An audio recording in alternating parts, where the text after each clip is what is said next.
Nous rendons gloire à Jésus-Christ. En lui, pour lui, tout fut créé. Image du... Bonjour à chacun, chacune, à vous qui êtes à la maison, et puis peut-être aussi à ceux qui écouteront ce partage un peu plus tard sur YouTube.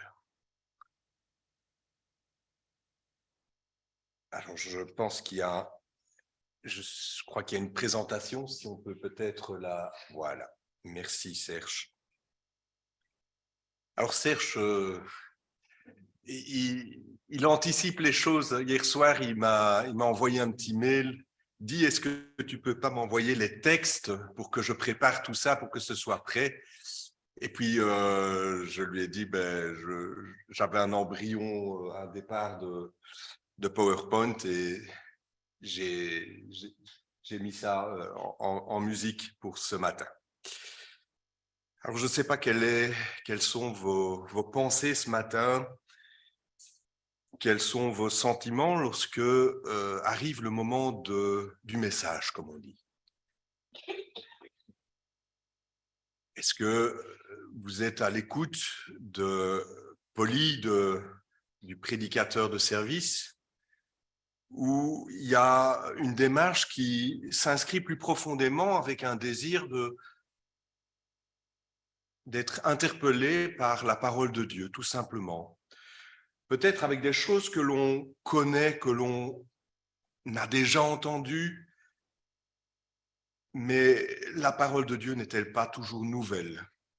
Et ne veut-elle pas s'inscrire dans nos vies au plus profond de nos sillons, de nos jours, de nos semaines, pour en renouveler l'essence, pour en donner un nouveau départ? Parce que c'est ça aussi, la conversion, c'est prendre un nouveau départ chaque jour que Dieu donne, quelles que soient les circonstances. Et vos circonstances ne sont pas les miennes et probablement que vous serez interpellé par d'autres choses que je ne puis l'être moi-même.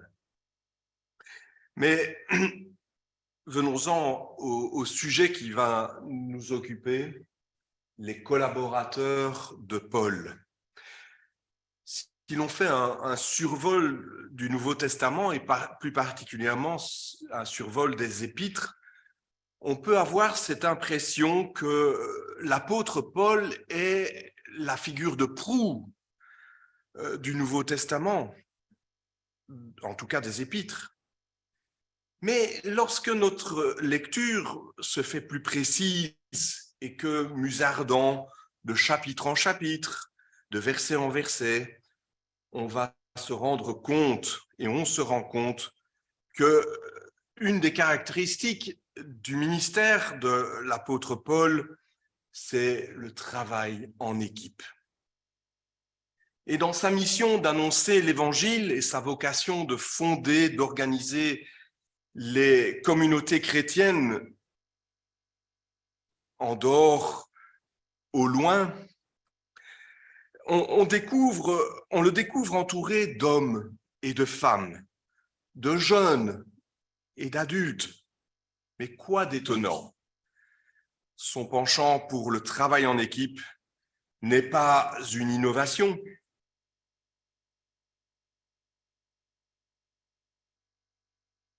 Il n'est que la continuation de ce que Jésus nous a montré. N'a-t-il pas constitué une équipe de 12 disciples?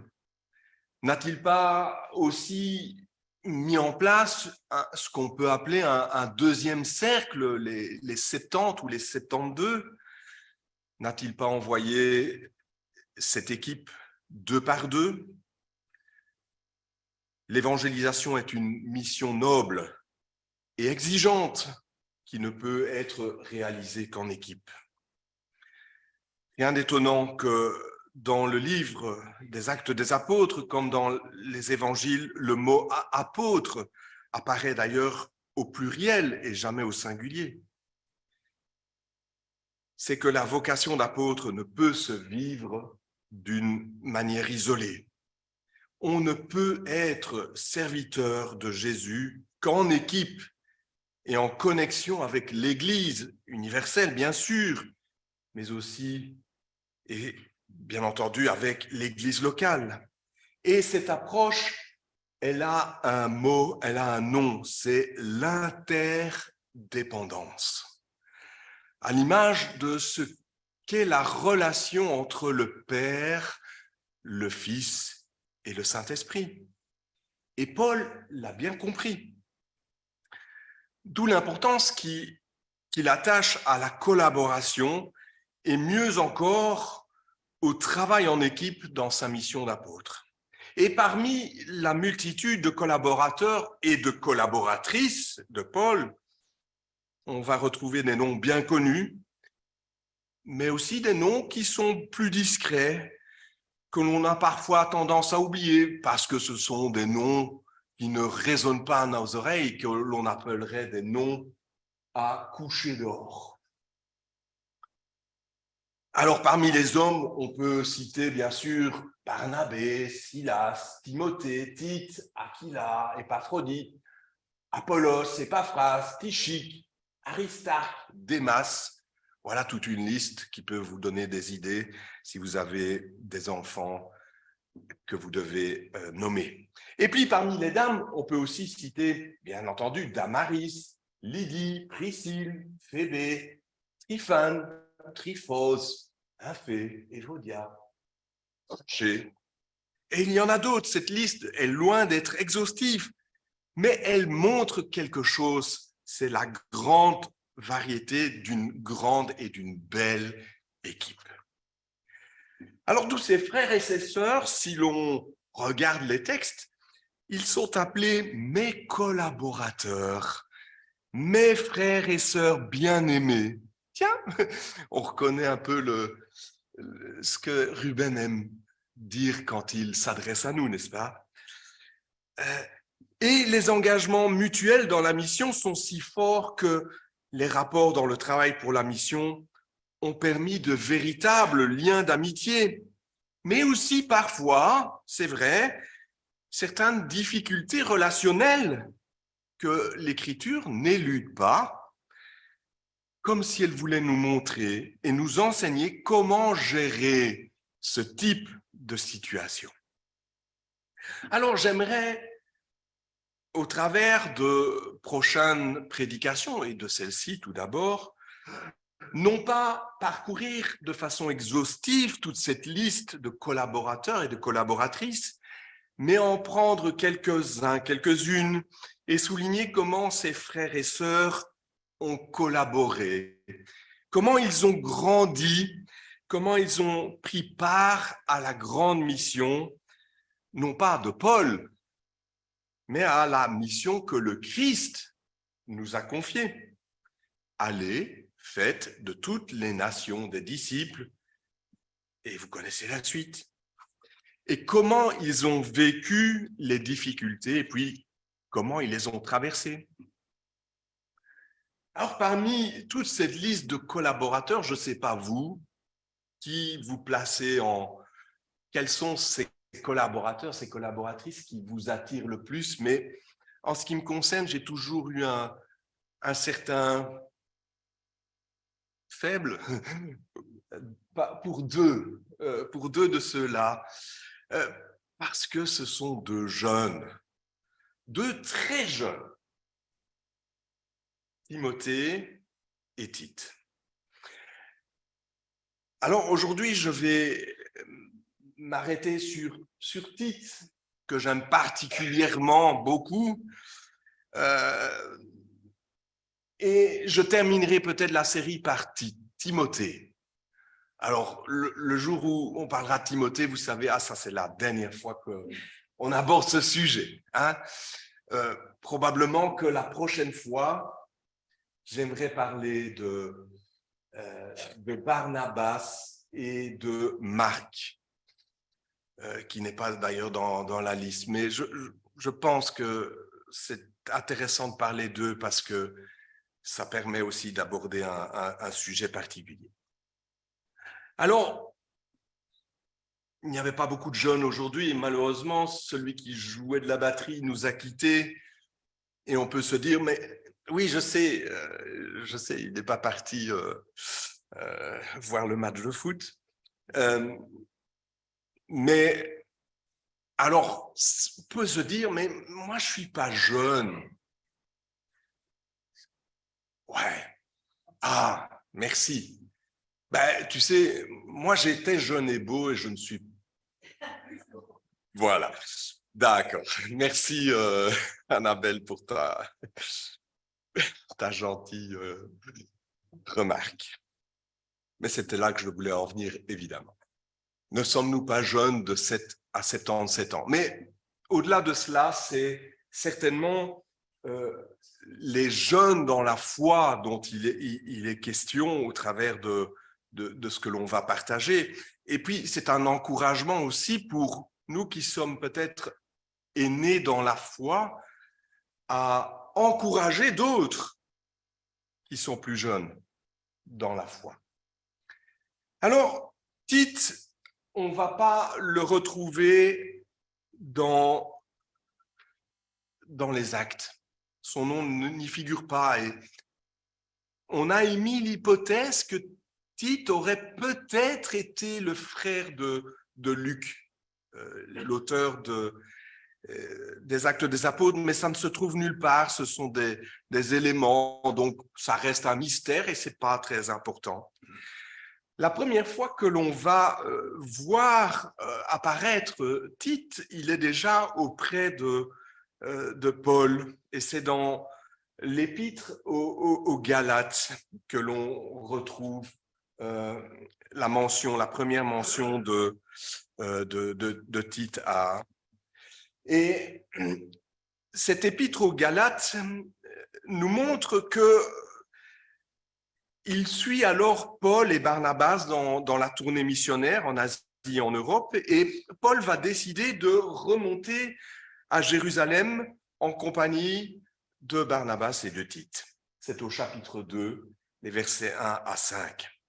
Alors, ce voyage n'était pas un voyage particulièrement facile, pas un voyage heureux, parce que derrière ce voyage, c'est un peu petit, je ne sais pas pourquoi, mais derrière ce voyage, il y avait un problème sérieux qui occupait les esprits.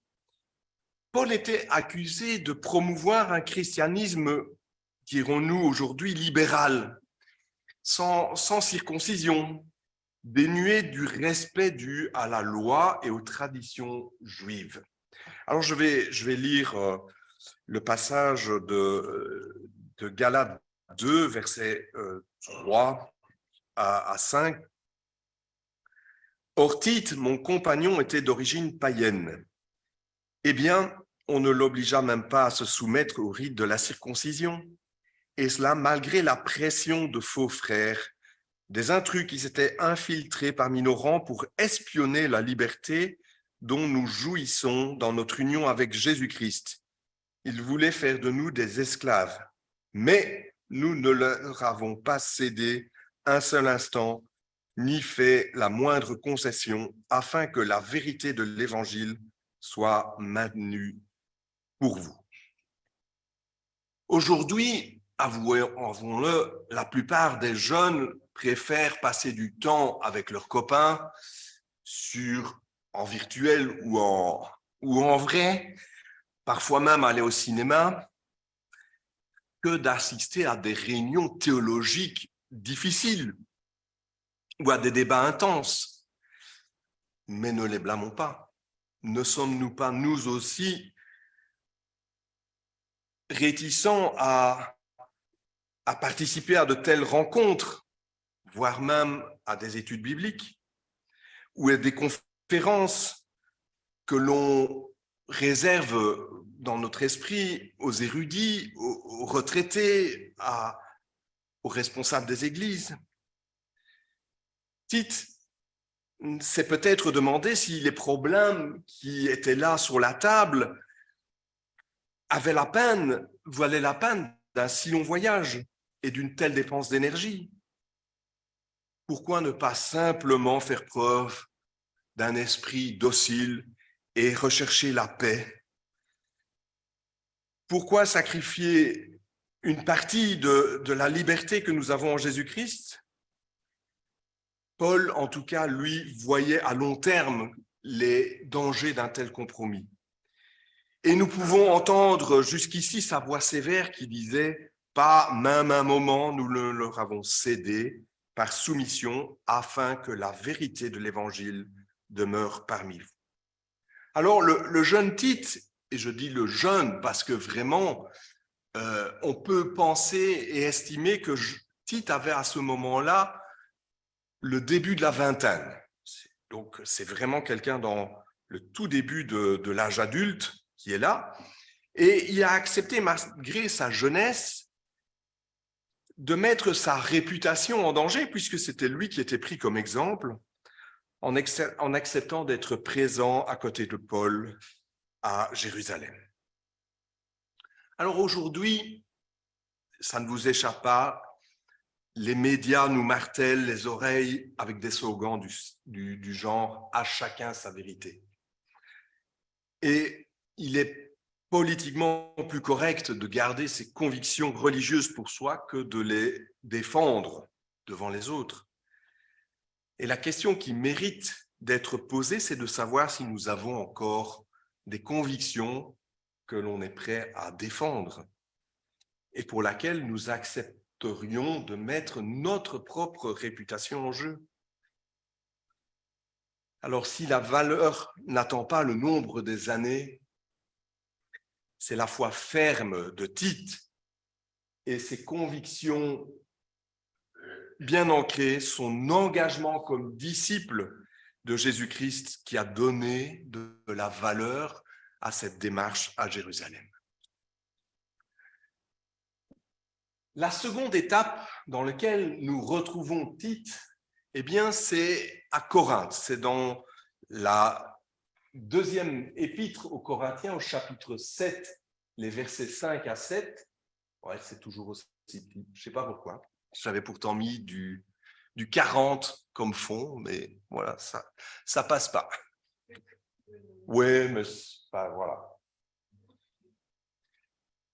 Mais donc, nous nous situons ici quelques années après ce passage à Jérusalem et on voit que Tite a été envoyé par Paul à Corinthe, où de toute évidence, il a reçu une mission spéciale qui est celle d'apaiser les tensions qui existaient entre Paul et cette église de Corinthe. Et dans cette deuxième lettre à Corinthe, Paul relate une rencontre qu'il fait avec Tite, dans laquelle il dit « Nous sommes encore plus abondamment réjouis de la joie de Tite parce que son esprit a été apaisé grâce à vous. » Tite n'a pas fait machinalement son devoir de chrétien à Corinthe. Non, Tite a manifesté une grande affection pour les frères et les sœurs à Corinthe. Et on peut lire ça dans 2 Corinthiens au chapitre 7 au verset 15. Je vais peut-être lire ce verset, 2 Corinthiens 7, 15. Aussi redouble-t-il d'affection pour vous quand il se rappelle votre obéissance à vous tous et avec quel égard et quel respect vous l'avez accueilli. Et je suis heureux de pouvoir compter sur vous en toutes choses. Je vais partir à 0.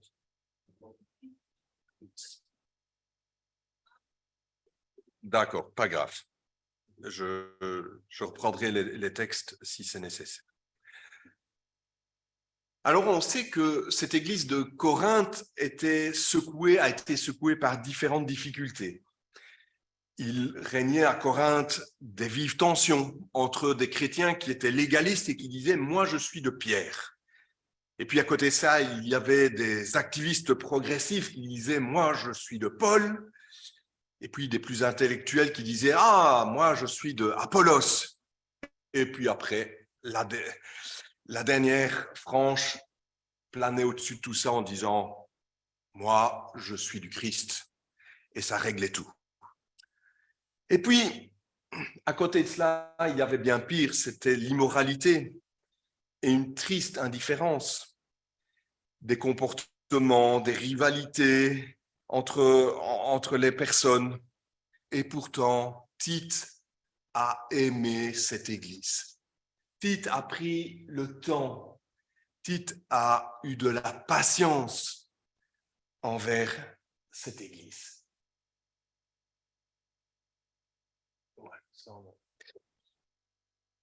La question qui nous revient, c'est de nous demander, mais qu'est-ce que nous apportons dans la vie de l'Église locale? Est-ce que nous sommes des consommateurs ou est-ce que nous y prenons une part active?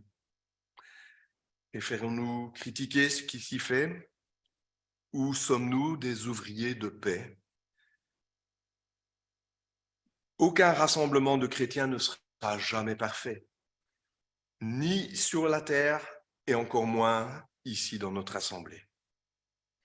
Mais chaque membre n'est-il pas appelé à se laisser transformer par le Christ avec un désir de lui ressembler?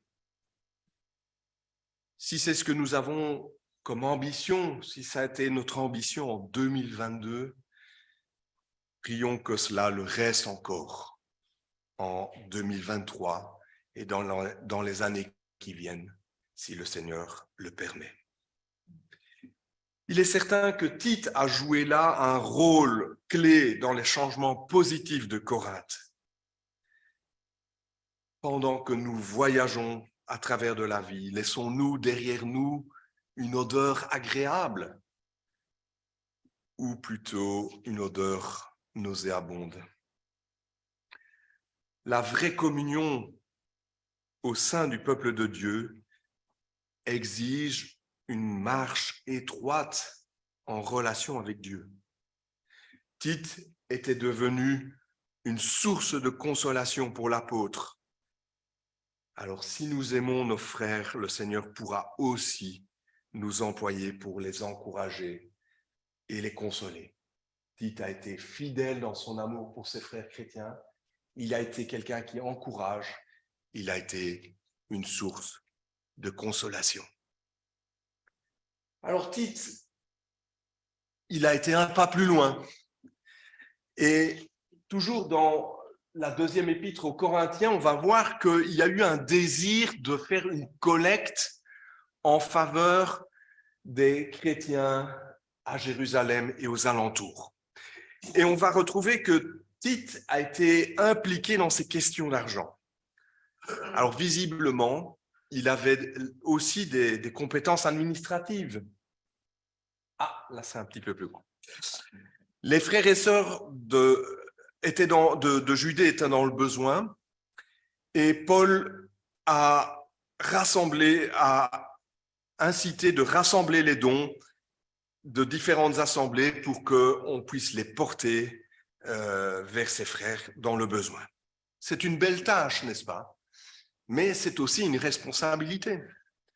Aujourd'hui, quand on parle d'argent, on sait combien ça peut être très délicat.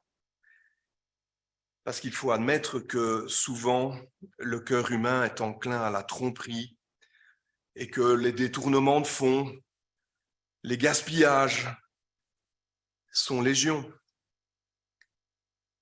L'apôtre Paul avait probablement vu que Tite avait des qualités et qu'il pouvait faire confiance à ses frères. C'est pourquoi nous avons prié Tite de mener à bonne fin chez vous cette œuvre généreuse comme il l'avait commencé. Aujourd'hui, l'Église a toujours besoin d'hommes, de femmes qui sont administrativement honnêtes et fidèles. Et il faut constater, et je parle pour notre association d'église, il faut constater que c'est difficile d'en trouver. Non pas qu'il n'y en ait pas, mais il en manque cruellement. Et sachez qu'il faut pouvoir au remplacement des frères et sœurs en poste. Et il y aura encore de nouveaux trous qui vont se faire l'année prochaine. Je dis ça, je dis rien. Et donc, il y a là aussi un appel qui est encore fait dans ce domaine. Tous, nous n'avons pas reçu les dons spirituels qui sont ceux d'administrateurs ou de gestionnaires, mais à chacun de nous, le Seigneur a confié du temps, de l'énergie, des possessions matérielles. Alors les paroles du Seigneur sont toujours vraies aujourd'hui. Celui qui est fidèle dans les petites choses, il est fidèle aussi dans les grandes. Celui qui est injuste dans les petites est injuste dans les grandes.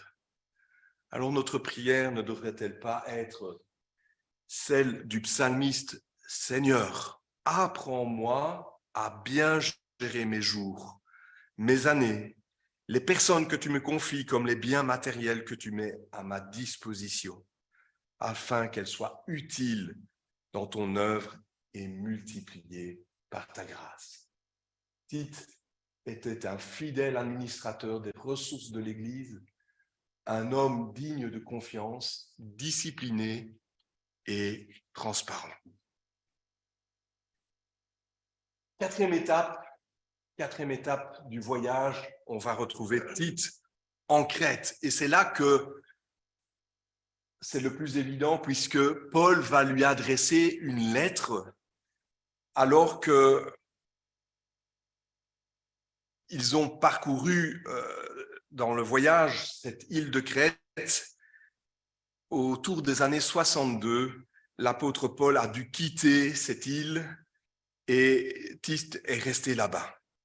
Alors nous pouvons imaginer qu'il y avait beaucoup de vie et d'enthousiasme, mais il y avait aussi beaucoup de défaillances dans cette église. C'est pourquoi Paul, qui était éloigné de Tite, lui a écrit et lui a dit « Je t'ai laissé en Crète afin que tu achèves d'organiser ce qui doit l'être encore et que tu établisses des anciens d'église dans chaque ville. »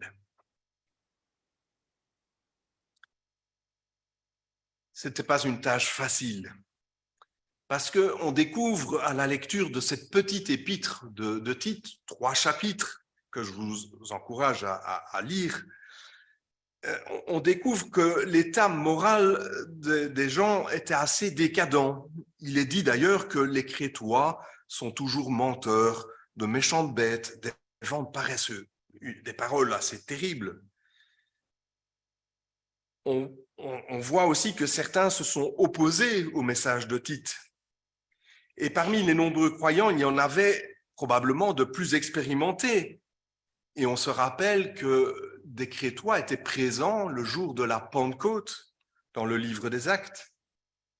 Alors ses frères et ses sœurs pouvaient revendiquer presque 30 ans de tradition chrétienne et s'opposer à Tite, un genou, en lui disant « Nous avons toujours fait comme ça et nous ne ferons pas autrement. » Parmi les frères en Crète, il y avait certainement des vains discoureurs, des insubordonnés, des séducteurs, des légalistes, des gens qui préféraient les disputes. On voit ça au chapitre 3 et au verset 9. Tandis que d'autres étaient animés d'un esprit sectaire. Sans nul doute, le service d'amour fidèle que Tite a rendu à Corinthe a été employé, utilisé par Dieu pour le préparer dans cette mission où il s'est retrouvé seul sur cette grande île de 200 kilomètres de long et où des églises avaient été implantées. Alors, je ne sais pas ce que sont les situations que vous vivez en ce moment, à titre personnel ou dans votre service pour le Seigneur, mais les situations difficiles ne durent pas toujours. Avec l'aide de Dieu, les tensions, les douleurs peuvent être utilisés pour nous former, pour nous faire mûrir. Et d'ailleurs, comment apprendrions-nous la persévérance si nous n'avions que des choses faciles à vivre? Mais dans ses mains, les déceptions, les larmes peuvent être des occasions employées par Dieu pour réduire le fossé entre ce que nous croyons, ce que nous pensons et ce que nous vivons. La vie fidèle de Tite était une source d'inspiration pour d'autres en Crète. Et Paul lui rappellera, te montrant toi-même en toute chose un modèle de bonne œuvre, fais preuve dans l'enseignement de sincérité et de sérieux. Notre mode de vie ne devrait-il pas honorer le Seigneur? Sommes-nous à la hauteur? Est-ce que la joie que nous procure le service pour le Seigneur, notre style de vie, inspire d'autres? En tout cas, Tite en Crète a été fidèle dans une mission difficile et il avait un style de vie qui honore le Seigneur. Une dernière mention dans l'Écriture a trait à un pays que Génia et Marc affectionnent particulièrement, c'est-à-dire la Dalmatie ou ce que l'on appelle aujourd'hui la Croatie, la partie de Croatie.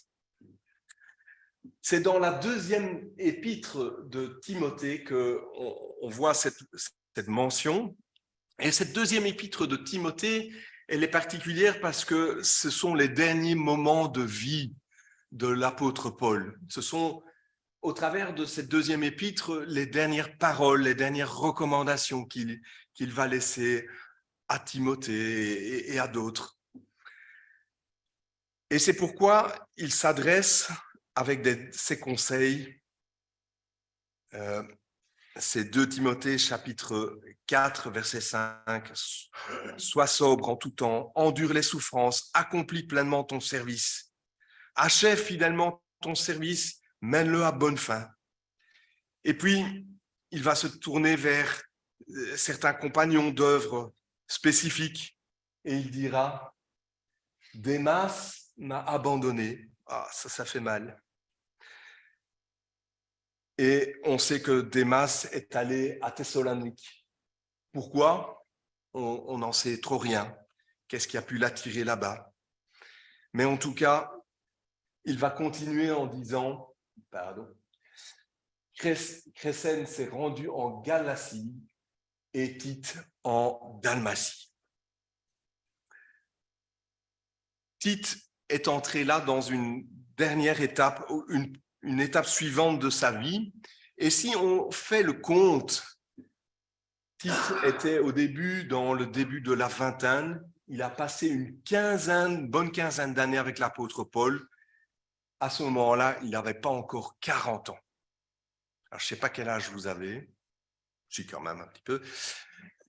Mais est-ce qu'à 40 ans, vous avez déjà dans votre rétroviseur un parcours comme celui-là? Moi, en tout cas, pas. Et j'ai beaucoup plus que 40 ans.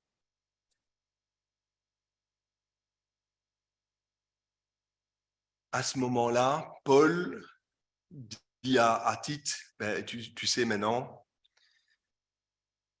il va falloir que tu continues la route tout seul. Et est-ce que nous savons remercier le Seigneur pour nos parents chrétiens qui nous ont enseigné à vivre pour le Seigneur, pour nos conducteurs, pour ces mentors que nous avons dans notre vie chrétienne et qui nous ont accompagnés, qui nous ont mis sur la route, qui nous ont fait grandir, qui nous ont fait pousser, qui ont été là pour nous soutenir, pour nous relever quand nous tombions. Parfois aussi pour nous dire, tu sais, là, tu es en train de déconner. Il faut que tu te reprennes. Sommes-nous prêts à nous tenir seuls lorsque nos mentors disparaissent?